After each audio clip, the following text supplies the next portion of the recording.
Adapun topik yang akan dibahas, yang pertama ada jenis-jenis media pembelajaran. Yang kedua ada peran dan fungsi media pembelajaran. Yang ketiga ada karakteristik media pembelajaran. Yang keempat ada prinsip media pembelajaran. Baik, sebelum kita membahas mengenai jenis media pembelajaran, peran dan fungsi pembelajaran, karakteristik maupun prinsip dari media pembelajaran, saya akan membahas dulu mengenai apa itu pengertian media pembelajaran. Pengertian media pembelajaran. Media berasal dari bahasa Latin, merupakan bentuk jamak dari medium yang secara harfiah berarti perantara atau pengantar, yaitu perantara atau pengantar sumber pesan dengan penerima pesan. Jadi media pembelajaran adalah alat bantu apa saja yang dapat dijadikan sebagai penyalur pesan guna mencapai tujuan pengajaran. Pembahasan yang kedua, yakni jenis-jenis media pembelajaran.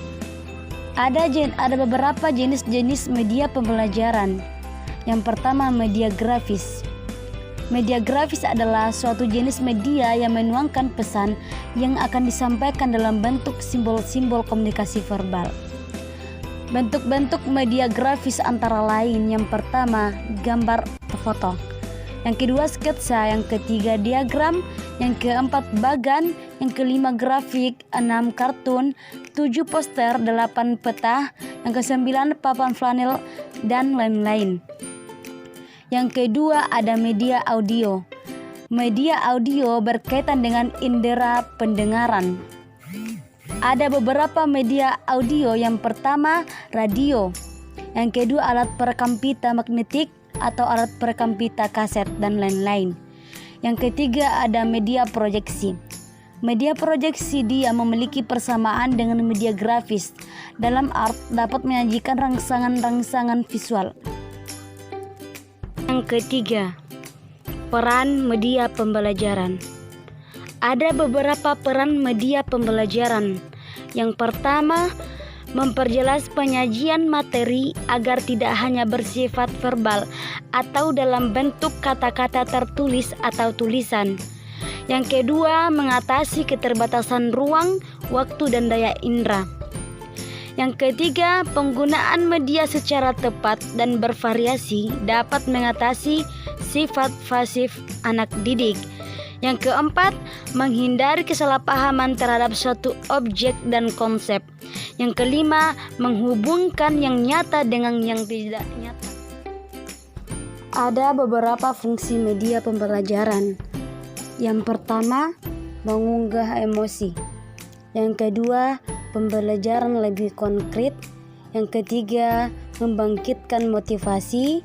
Yang keempat, mengurangi kemungkinan pembelajaran yang melulu berpusat pada guru, mengatasi keterbatasan ruang, waktu, dan daya indera, organisasi informasi, membantu memahami, mengaktifkan respon siswa, mengaktifkan pembelajaran, dan pemusat perhatian.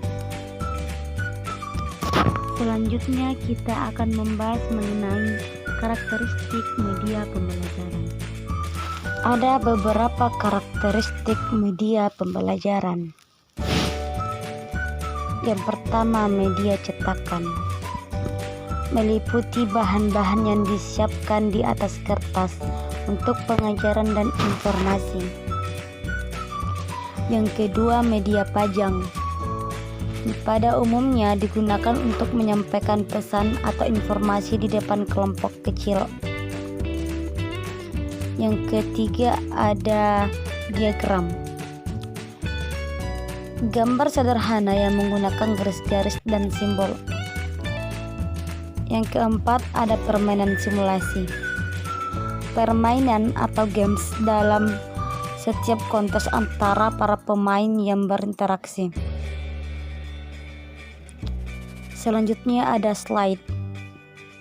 Slide adalah suatu film transparansi yang berukuran 35 dengan bingkai 2x2 inci. Dan pembahasan yang terakhir mengenai prinsip dalam pemilihan media pembelajaran. Agar media pembelajaran benar-benar digunakan untuk membelajarkan siswa, maka ada sejumlah prinsip yang harus diperhatikan. Yang pertama, media yang digunakan oleh guru harus sesuai dan diarahkan untuk mencapai tujuan pembelajaran. Yang kedua, media yang digunakan harus sesuai dengan materi pembelajaran.